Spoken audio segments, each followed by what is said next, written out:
할렐루야, 하나님 사랑이십니다. 오늘 은혜 받으실 하나님의 말씀은 열왕기 하 4장 8절에서 17절까지의 말씀이 되겠습니다. 열왕기 하 4장 8절에서 17절까지의 말씀이 되겠습니다. 봉독하겠습니다. 하루는 엘리사가 수넴에 이르렀더니 거기 한 귀한 여인이 저를 관건하여 음식을 먹게 한 고로 엘리사가 그곳을 지날 때마다 음식을 먹으러 그리로 들어갔더라. 여인이 그 남편에게 이르되 항상 우리에게로 지나가는 이 사람은 하나님의 거룩한 사람인 줄을 내가 아노니 우리가 저를 위하여 작은 방을 담 위에 짓고 침상과 책상과 의자와 촛대를 진설하사이다. 저가 우리에게 이르면 거기 유하리이다 하였더라. 하루는 엘리사가 거기 이르러 그 방에 들어가서 누웠더니 자기 사환 게하시에게 이르되 이 수넴 여인을 불러오라. 곧 부르매 여인이 그 앞에 선지라. 엘리사가 자기 사환에게 이르되 너는 저에게 이르라. 내가 이같이 우리를 위하여 생각이 주밀하도다. 내가 너를 위하여 어떻게 하랴. 왕에게나 군대 장관에게 무슨 구할 것이 있느냐. 여인이 가로되 나는 내 백성 중에 거하나이다 하니라. 엘리사가 가로되 그러면 저를 위하여 무엇을 하여야 할꼬. 게하시가 대답하여 가로되 참으로 이 여인은 아들이 없고 그 남편은 늙었나이다. 가로되 다시 부르라. 부르매 여인이 문에 서니라. 엘리사가 가로되 돌이 되면 내 아들을 안으리라. 여인이 가로되 아니로소이다. 내 주 하나님의 사람이여 당신의 계집종을 속이지 마옵소서 하니라. 여인이 과연 잉태하여 돌이 돌아오매 엘리사의 말한 대로 아들을 낳았더라. 이 말씀을 가지고 수넴 여인의 축복, 수넴 여인의 축복에 대한 말씀으로 함께 은혜 나누기를 원합니다. 자, 수넴 여인은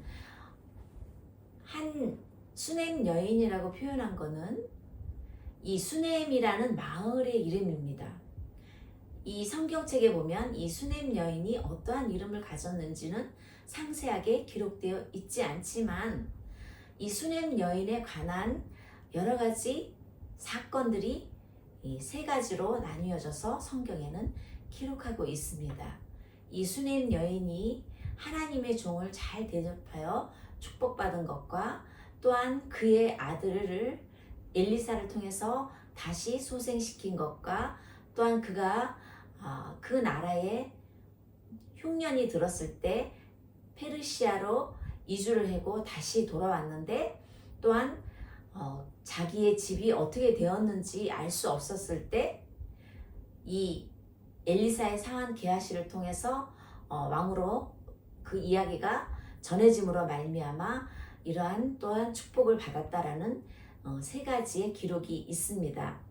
이 구약 시대에 참 여인이 받은 축복에 굉장히 강력하게 기록되어 있는 이 이야기가 바로 이 수넴 여인의 축복입니다. 이 수넴 여인은 어떠한 사람입니까?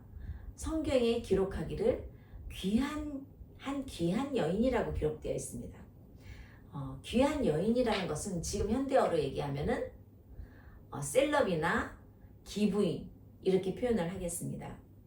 아마 남편도 굉장한 그 지방의 유력 인사였을지도 모릅니다. 이 성경에 보면 어느 날 이 수넴 마을을 지나가는 엘리사의 소문을 듣게 되었습니다. 그래서 이 수넴 여인은 곰곰이 생각을 했습니다. 그래, 이 수넴에 들어오는 이 엘리사는 하나님의 사람이지 내가 하나님의 사람을 어떻게 해야 할까 하는 거룩한 고민을 하고 남편에게 이렇게 얘기했습니다.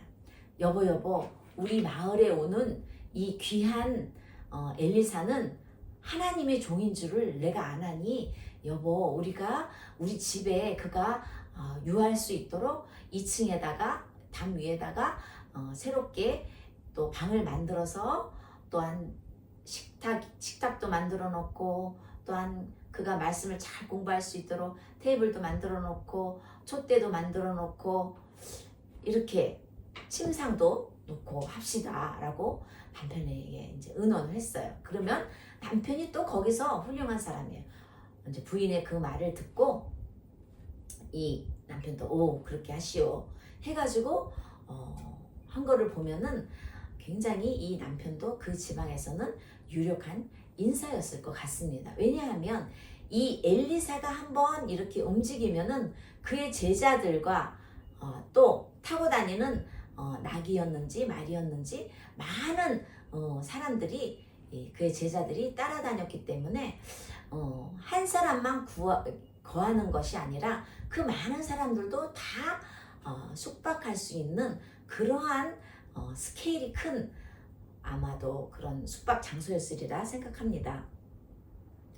근데 이 성경에 보면은 이 엘리사를 후히 대접하는 모습에서 그 재산의 여유를 엿볼 수 있는데 재산이 다 많다고 해서 다 주의 종을 대접하는 것은 아닙니다. 그의 마음이 순수한 마음과 그가 하나님의 사람임을 잘 알고 있었기 때문에 내가 조금이라도 그 하나님의 사람의 사역을 돕는 일에 일익을 담당하게 하겠다라는 그러한 아름다운 마음이 있었기 때문입니다. 우리가 세상에서 하나님께 복을 달라고 간청해도 복을 못 받는 자가 있는가 하면은 복에 관심을 덜 보여도 하나님께서 그에게 거의 강권하여 복을 주시는 경우가 있습니다. 바로 이 수넴 여인의 이야기입니다. 그래서 이 엘리야가 싹 들어오는 어귀에서 기다렸다가 엘리사요 저희 집에 오셔서 이렇게 숙박을 권하나이다 이렇게 이야기를 했습니다.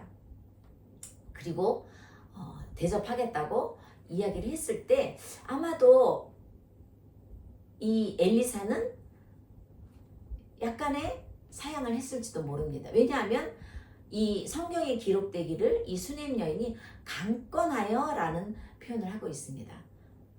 그렇기 때문에 이 강권하여 라는 말을 했을 경우에는 아마도 몇 번에 괜찮습니다 라고 했던가 했을 수도 있지만 이 수넴 여인의 간절한 권고로 말미암아 항상 그 수넴 마을에 지나갈 때는 이 수넴 여인의 집에서 유하기로 했습니다. 그렇게 어느 날은 이 엘리사가 가만히 이제 생각을 해보니까 이 여인에게 내가 어떻게 하여야 할꼬 어떻게 이 보답을 하여야 할꼬 라는 거룩한 고민을 했습니다. 그래서 자기의 비서인 이 게하시를 불렀습니다. 게하시여 이 수넴 여인에게 필요한 것이 무엇이냐 알아보고 오너라 했을 때 역시 이 비서는 굉장히 모든 것을 환경을 잘 캐치를 하는 사람이었나 봅니다. 그래서 네 엘리사님 이 여인은 남편이 나이가 들고 돈은 많이 있고 부유하지만 자녀가 없습니다. 그래? 그래서 그러면은 이 수넴 여인을 내 앞에 불러오거라 그랬어요. 그래서 이 수넴 여인을 엘리사가 거하는 방 앞으로 불렀어요. 그래서 이 엘리사가 축복의 예언의 말을 했습니다.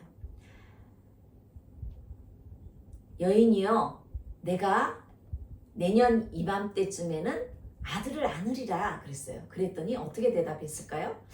이 계집종을 놀리지 마세요. 속이지 마세요. 뭐 어떻게 내가 이 나이가 되도록 자녀가 없었는데 아마 그런 마음으로 이렇게 대답했을 것 같습니다. 그랬는데도 이 엘리사는 내년 이맘때쯤은 너는 아들을 안으리라 라고 이렇게 축복했습니다. 그리고 나서 내년 이맘때쯤 되었을 때 어떻게 되었을까요? 이 엘리사의 예언대로 엘리사의 축복의 메시지대로 이 수넴 여인은 아들을 낳게 되었습니다. 우리가 이 말씀에서 깨닫는 것이 있습니다. 우리가 정말 하나님 앞에 이렇게 복을 받으려면은 하나님 앞에 예쁜 짓을 해야 되잖아요. 예쁜 짓을.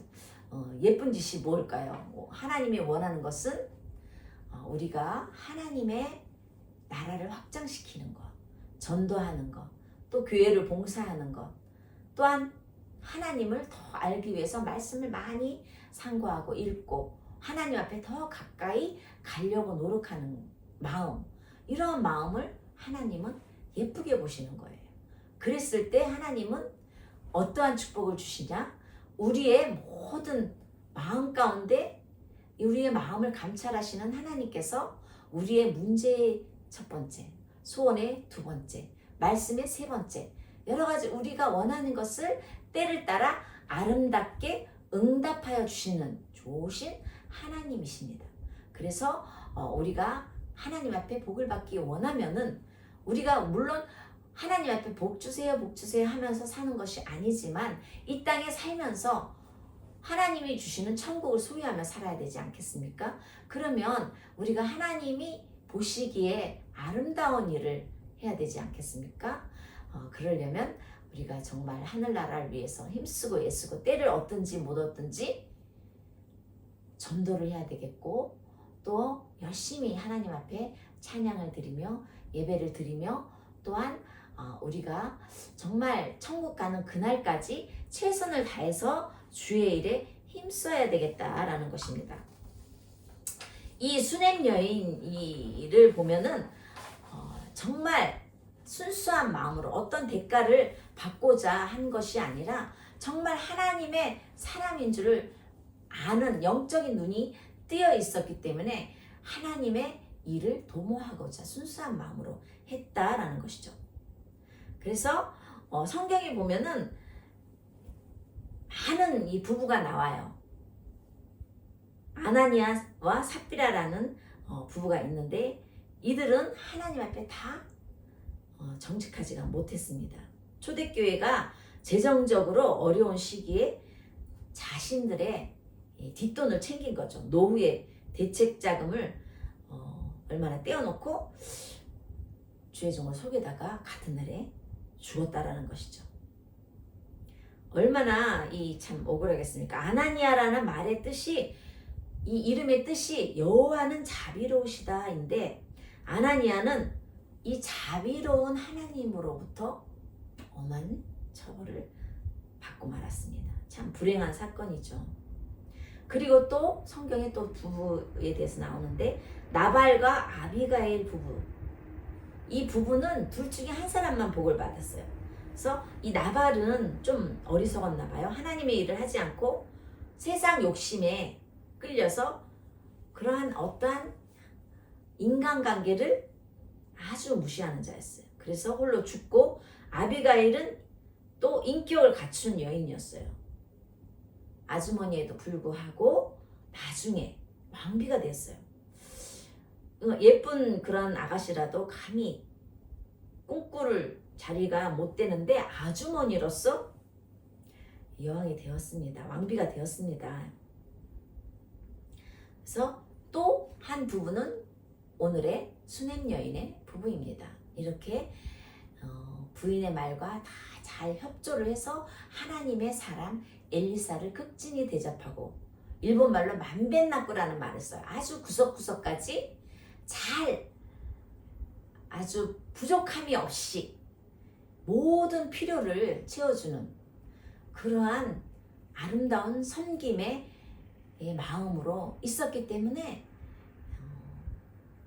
이러한 가장 그 집에 필요한 가장 일본의 소원이었던 자녀를 낳게 되었고 또한 그 자녀가 사실 병이 들어서 죽었는데 이 사실을 알렸을 때 엘리사가 그에게로 와서 다시 이 자녀를 살려주는 또한 축복도 받게 되고 또 이 마을 이 나라에 흉년이 거의 오랜 기간 동안 흉년이 들어서 페르시아로 이주를 해서 살았습니다. 그래서 다시 본국으로 돌아왔을 때 자기 집이 어디로 간지 뭐 흔적조차 없고, 그래서 다시 자기 집과 토지를 반환을 하기 위해서 왕에게 찾아갔을 때 마침 게하시가 왕하고 이러한 엘리사의 일을 하고 이야기를 하고 있었을 때 이 수넴 여인이 나타나자, 아, 그때 그 여인이 바로 이 수넴 여인입니다 라고 왕에게 소개했을 때 그러한 어디로 흔적 없이 사라졌던 자기의 재산을 다시 다 되돌려 받을 수 있었다라는 성경의 이야기가 기록되어 있습니다. 우리가 어떠한 환난을 당했을 때, 어떠한 고난을 당했을 때도 항상 우리가 하나님의 말씀으로 이렇게 씨를 뿌려놓으면 언젠가는 기쁨의 단을 거두리라 라고 하나님은 말씀하고 계십니다. 그래서 우리가 때를 얻든지 못 얻든지 섬기면서 살고 또한 하나님 나라의 확장을 위해서 살 때에 하나님께서 내 사랑하는 자녀야, 네가 원하는 것이 무엇이냐? 라고 물어봤을 때, 네 하나님, 저에게 이러한 것을 원합니다. 이러한 것을 치료받기를 원합니다. 이러한 문제를 해결받기 원합니다. 라고 했을 때 하나님께서 그 문제의 모든 것을, 그 마음의 소원을 들어 응답하여 주시는 좋으신 하나님인 줄을 믿습니다. 오늘 수넴 여인의 아름다운 봉사와 또한 헌신을 통해서 우리가 하나님의 놀라운 축복이 있었던 것을 기억하시면서 오늘 저와 여러분도 그러한 아름다운 삶을 사는 아름다운 축복을 받는 수넴 여인의 그러한 복을 저와 여러분도 누리시기를 주님의 이름으로 축원합니다. 기도하시겠습니다.